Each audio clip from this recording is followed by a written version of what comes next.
Livro A Morte e os Seus Mistérios, de Ernesto Bozano. Continuação do capítulo 1. Caso 5. Tiro dos Anales de Ciências Psíquicas, 1906, páginas 34 a 37, e quem o relata é o Dr. Joseph Maxwell, nome assaz conhecido no campo das investigações psíquicas. O diretor da revista, Sr. Cesare de Vesme, esclarece. O caso foi comunicado ao Dr. Maxwell por um eminente magistrado seu colega, que não deseja seja revelado seu nome. Todavia, se houver investigadores sérios que desejem conhecer os nomes dos dois percipientes, bem como da cidade em que se produziu o fenômeno, o Dr. Maxwell tudo revelará a interessados. Esta é a narrativa do protagonista. Meu pai era doutor em medicina e sempre exerceu a profissão numa vila do sul da França. Nascera em 1812, casara-se em 1843 e, a partir dessa data, habitara na mesma casa até a morte, ocorrida em julho de 1903. Aos primeiros dias de janeiro de 1903, meu pai foi assaltado pelos sintomas da moléstia que, 6 meses depois, devia levá-lo ao túmulo. Cerca de 2 meses antes da sua morte, eu me encontrava no seu quarto às 8:30 da noite. Ele dormia na sua poltrona ao lado da chaminé e eu me sentara diante dele, vigiando-lhe o sono. Estávamos sós, e não tardei a perceber que sua fisionomia ia gradativamente assumindo um aspecto que não era mais o seu, até que chegou um momento em que verifiquei, positivamente, que seu rosto se transformara no de minha mãe. Dir-se-ia que sobre o rosto de meu pai se colocara a máscara de minha mãe. Note-se que, desde muito tempo, faltavam inteiramente ao meu pai os supercílios, mas naquele momento, acima de seus olhos fechados, se desenharam as vastas sobrancelhas negríssimas que minha mãe conservara até os últimos dias de vida. As pálpebras, o nariz e a boca se haviam tornado os de minha mãe. Não obstante, seu rosto parecia consideravelmente maior, mas devo observar a respeito o que, no período pré-agônico, o rosto de minha mãe se hipertrofiara notavelmente, até atingir aproximadamente as proporções assumidas pela efígie que aparecia diante de ruim. Observo, além disso, que a própria efígie reproduzia mais fielmente o semblante dela do que o poderia ter feito se acaso houvesse reproduzido o seu rosto alterado pela moléstia. Meu pai usava os bigodes e a barba em ponta muito curta. Barba e bigodes permaneceram, mas, contrariamente ao que se poderia supor, contribuíam eficazmente para completar os traços maternos. A aparição manteve-se intacta por 10 ou 12 minutos, depois, lentamente se dissipou e meu pai retomou os traços normais. 5 minutos depois despertou, e eu perguntei-lhe se sonhara porventura com sua esposa. Respondeu negativamente. Durante a manifestação do fenômeno eu fiquei imóvel, a observar o espetáculo que se me deparava, abstendo-me de estender a mão para tocar a aparição, e isto por temer que se dissipasse. Com efeito, meu pai contara ter visto minha mãe várias vezes e ter sempre se arrependido por ceder ao impulso instintivo que o impelia a abraçá-la, ato que determinara sempre a desaparição instantânea do fantasma. Eu provavelmente teria atribuído importância muito relativa à aparição por mim observada, pois que me teria facilmente convencido de haver sido vítima de uma alucinação, mas ouvi isto. Não fui o único a vê-la. Durante a aparição, a criada de meu pai, uma moça de 31 anos, a qual minha mãe, no leito de morte, recomendara velar por meu pai, entrara no quarto e eu me limitara a dizer-lhe: Joana, olha meu pai adormecido. Ela exclamou. Oh! Como se assemelha à pobre senhora. Estupefaciente. Extraordinário. Logo, não era eu vítima de uma alucinação, pois que se Joana viu e reconheceu a aparição é sinal de que a mesma era objetiva.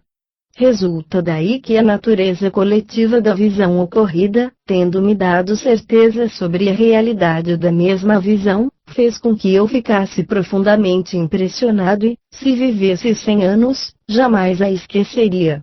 Em seguida, perguntei a mim mesmo se teria sido o rosto de meu pai que se transformara a ponto de tomar os traços de minha mãe, ou se, ao contrário, uma máscara do rosto de minha mãe se teria sobreposto ao semblante paterno. O que me faz pender para esta última hipótese é a particularidade dos vastos supercílios maternos que eu percebi nitidamente nos traços da aparição. Ora, se pode admitir que o semblante de um marido, após uma longa coabitação, possa algumas vezes assemelhar-se ao da mulher, o que no caso de meu pai estava longe de se ter dado, não parece possível admitir-se que os supercílios de um surjam sobre o semblante do outro que era totalmente privado de supercílios. Devo não obstante acrescentar que o fenômeno por mim observado não desapareceu subitamente, isto é, pareceu-me que o rosto de meu pai retomava gradativamente, por pequenas zonas, o seu aspecto normal. A criada Joana B. fez a seguinte declaração. Recordo-me perfeitamente de que, cerca de 2 meses antes da morte de vosso pai, eu subi ao seu quarto e vos encontrei com ele. Vós me dissestes: Joana, olha meu pai adormecido. E eu logo exclamei: Oh! Como se assemelha à pobre senhora!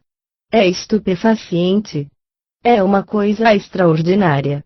Confirmo que vosso pai, no curso da sua última enfermidade, repetiu-me muitas vezes ter visto em várias ocasiões a aparição de sua esposa, acrescentando ter se arrependido de haver estendido as mãos para atraí-la-se, pois que, assim agindo, provocara sempre a sua instantânea desaparição. Assinado, Joana B., esposa de R. O caso exposto é de natureza espontânea e não experimental ou mediúnica e, como se viu, realizou-se a aproximação da morte do protagonista, o qual tivera, precedentemente, várias visões do fantasma daquela que chegou a materializar a própria efígie, transfigurando o seu rosto, circunstâncias estas todas a que não falta valor sugestivo, tendo em vista o fato de que os casos de aparição de defuntos no leito de morte são relativamente comuns. E que entre eles são relativamente frequentes os casos percebidos coletivamente ou sucessivamente por várias pessoas, circunstância que confere certeza a respeito da sua objetividade. Daí resultaria que o caso em apreço poderia ser classificado como um episódio de aparições reiteradas de uma defunta no leito de morte do marido, com o acréscimo de uma manifestação física complementar, sob forma de transfiguração do rosto do enfermo e isto, presumivelmente, com o objetivo de fazer-se notar também pelo filho. Do ponto de vista probatório é de notar no caso em apreço a feliz circunstância de ter sido visto o fenômeno de transfiguração coletivamente por 2 testemunhas, e como a criada Joana não percebera a efígie da defunta logo ao entrar no quarto, circunstância que exclui a existência nela de estados passionais predisponentes de alucinação por influência de circunstâncias, deve-se reconhecer que a objetividade do fenômeno se mostra desta vez provada de maneira cientificamente adequada. Sob um outro ponto de vista, manifesto é que o fenômeno de transfiguração não poderia ser esclarecido com a hipótese por demais simplista da contração e adaptação dos músculos faciais. Serve especialmente para demonstrar o fenômeno dos nigérrimos supercílios maternos aparecerem sobre a cara do enfermo, desprovido de sobrancelhas. Deve-se, portanto, concluir que se está em presença de um caso de transfiguração com notáveis rudimentos de materialização e adaptação de substância ectoplásmica ao rosto do indivíduo. com relação à observação do narrador, segundo a qual o fenômeno não se tendo dissipado repentinamente e havendo o rosto paterno retomado gradativamente sua própria expressão, significando isso que os fatos não pareciam conciliar-se com a hipótese de uma máscara ectoplásmica sobreposta ao rosto paterno, noto que os fatos poderiam, ao contrário, conciliar-se muito bem com tal hipótese, com a condição única de se não tomar ao pé da letra as palavras com que se definiu a hipótese. Vale dizer que não se deveria pensar na existência de uma máscara móvel de ectoplasma colocada sobre a cara do paciente, mas certamente na existência de uma substância ectoplásmica distribuída e integrada, por pequenas zonas, nos tecidos do seu rosto, isto é, nos pontos em que os traços fisionômicos deveriam ser modificados, caso este em que nada impediria de se presumir que a máscara ectoplásmica pudesse dissipar-se gradualmente, zona por zona. Como quer que seja, preciso é considerar que tudo concorre para demonstrar que o fenômeno de transfiguração ectoplásmica se mostra quase sempre combinado com as outras modalidades de manifestação do mesmo fenômeno, no sentido de que, para completar a concretização da máscara ectoplásmica, tanto podem contribuir o fenômeno da contração e adaptação dos músculos faciais, quanto o outro fenômeno da subtração de substância viva aos tecidos do rosto e isto com o escopo de reduzir-lhe ou remodelar-lhe alguns traços, adaptando de tal forma a máscara do defunto que se deseja representar. Ter-se-ia, portanto, de concluir que, nos casos de completa transfiguração do rosto de um vivo, concorrem todas as modalidades de manifestação que o fenômeno comporta, modalidades combinadas harmonicamente umas com as outras, por uma vontade operante, subconsciente ou extrínseca, servida automaticamente por aquela mesma misteriosíssima força organizadora que preside, na natureza, a organização dos seres vivos.